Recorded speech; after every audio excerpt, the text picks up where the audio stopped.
हर की कथा सुनाने वाले, हर की कथा सुनाने वाले, तुमको लाखों प्रणाम, तुमको लाखों प्रणाम। बोले भक्त वत्सल भगवान की जय। यहाँ आचार्य सुखदेव जी का वंदन करके जैसे ही परीक्षित ध्यान में बैठे तो तक्षक आ गया। परीक्षित के पुत्र जन्मजय हैं, उन्होंने पूरी व्यवस्था की है, लेकिन सूक्ष्म रूप से तक्षक आया। कश्यप नाम के एक ब्राह्मण है जिनमें सामर्थ्य है कि वो तक्षक के विष को निष्फल कर सकते हैं। तक्षक ने उसे बहुत सारा धन दिया और वापस भेज दिया। परीक्षित ध्यान में बैठे, तक्षक सूक्ष्म रूप से आया और दंश मार करके चला गया। परीक्षित का शरीर राख का ढेर बन गया, लेकिन तक्षक के काटने से पहले ही परीक्षित की आत्मा परमात्मा में मिल चुकी थी। आया है सो जाएगा राजा रंक फकीर, एक सिंहासन चढ़ चला एक बंधा जंजीर।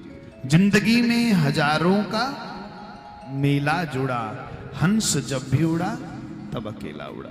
हंस हमेशा अकेला जाता है, कोई किसी के साथ नहीं जाता।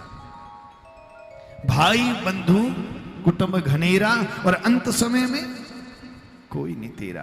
अंत समय में तेरा पुण्य तेरे साथ जाएगा। तो बंधुओं, परीक्षित का मोक्ष हुआ, कथा तो पूर्ण हो गई। आज कथा का विश्राम है, क्योंकि परीक्षित मोक्ष केवल परीक्षित का मोक्ष नहीं, हम सब का भी मोक्ष होना चाहिए। कथा कहना और कथा सुनना तभी सार्थक है। बंधुओं, जीवन में हम अपने लिए कितना ही कुछ करें, वो हमारे साथ तभी जाएगा अगर हम परमार्थ करेंगे। जीवन में परमार्थ नहीं होगा तो जीवन नरक बन जाएगा। परमार्थ अवश्य करना चाहिए, और परमार्थ के कुछ साधन हैं। उसी साधनों में एक साधन है गौ सेवा। तुलसी वृक्ष न जानिए, गाय न जानिए ढोर, गुरु मनुख न जानिए, ये तीनों नंद किशोर। माँ बाप मनुख न जानिए, ये तीनों नंद किशोर। तुलसी वृक्ष न जानिए, इस तुलसी को वृक्ष मत मानो, ये वृक्ष नहीं है, ये साक्षात मेरी ठाकुर ही है। मेरे भाई बहन, जीवन में यदि आपने तुलसी की कंठी धारण की है तो यह बिल्कुल सत्य है, आपको यमराज लेने नहीं आएगा, आपको धर्मराज लेने आएगा। क्योंकि जिसके गले में तुलसी है उसे यमदूत छू नहीं सकते। गाय न जानिए ढोर, गाय पशु नहीं है, ढोर समझते ना, गाय गांव की भाषा में ढोर कहते हैं, डंगर ढोर। तो महाराज पशु नहीं है गाय, ये तो सर्ववेदमयी सर्वदेवमयी है, सभी देवता इसके भीतर समाहित हैं। ऐसा दुनिया में कोई पशु नहीं जिसके गौमूत्र पीने से, जिसके मूत्र को पीने से आपका कैंसर ठीक होता हो, लेकिन गाय है जिसके गौमूत्र को पीने से कैंसर ठीक होता है, डॉक्टर भी कहते हैं।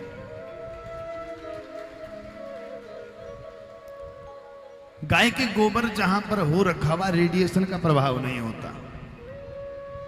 आपको आजमाना है तो हमारी गौशाला में कुटिया है, उस गौशाला में गोबर की लिपाई है कुटिया में। आप अपना मोबाइल फोन बाहर रखोगे तो सिग्नल बहुत बढ़िया आएंगे, रेडिएशन होता है ना, और कुटिया के अंदर सिग्नल ही नहीं आएंगे। कारण क्या है?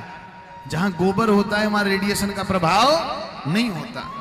इसीलिए पहले के बुजुर्ग अपने आंगन में गाय के गोबर से लिपाई करते थे, चूल्हे को गोबर से लीपते थे। आज भी हमारे यहाँ पहाड़ों में तो ये परंपरा है कि जब पूजा की जाए तो गोबर का गणेश बनाया जाता है। मेरे भाई बहन, आजकल गणेश उत्सव चल रहा है, मैं इसके विरोध में नहीं कह रहा हूं, पर समझना चाहिए। गणेश को कभी विदा नहीं करना चाहिए। ये तो महाराज दक्षिण भारत, हमारे महाराष्ट्र आदि क्षेत्र की परंपरा है जहां गणेश की विदाई होती है। क्यों? क्योंकि वहां कार्तिक स्वामी का पूजन होता है। और हमारे तो महाराज उत्तर भारत के तो आराध्य देव हैं गणेश, उसी को तुम विदा कर रहे हो। इसलिए कभी गणेश विसर्जन नहीं करना चाहिए।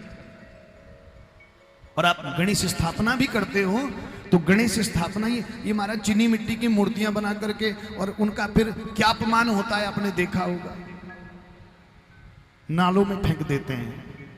क्या इसीलिए गणेश पूजन करते हो? हमारे यहां पहाड़ों की परंपरा है महाराज, मिट्टी और गोबर का गणेश बनता है, और फिर जब जल में विसर्जन होता है तो उससे जल भी पवित्र हो जाता है।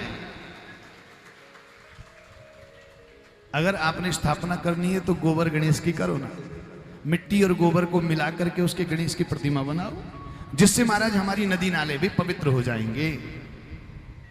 ये चीनी मिट्टी की ठीक नहीं है। दूसरी बात कहूं मैं आपसे, तो गाय के गोबर में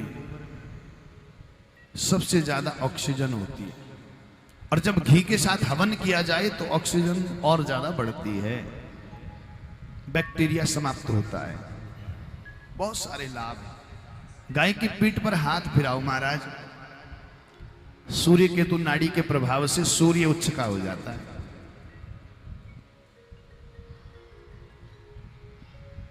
उसके दूध में वो सामर्थ्य है जो मां के दूध में, इसलिए गाय के दूध को संपूर्ण आहार कहा गया है, मां के दूध को संपूर्ण आहार कहा गया।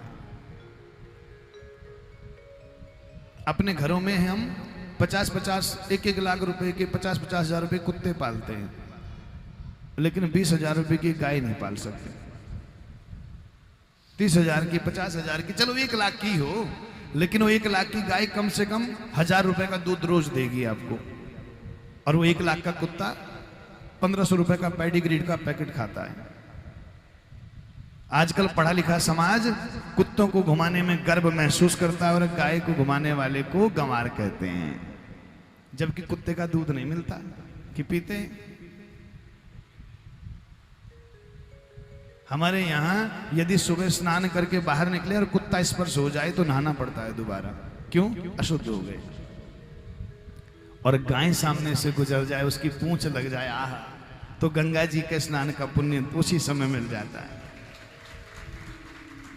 गाय के चरणों की रज को अपने मस्तक पे लगाओ। जितने इस धरती पर तीर्थ हैं उन सब के मंदिरों की चरण रज, उन मंदिरों की धूल आपके मस्तक पर लग जाती है। इस पूरी पृथ्वी की परिक्रमा करनी है तो गाय की परिक्रमा कर लो महाराज, आपको पूरी पृथ्वी की परिक्रमा का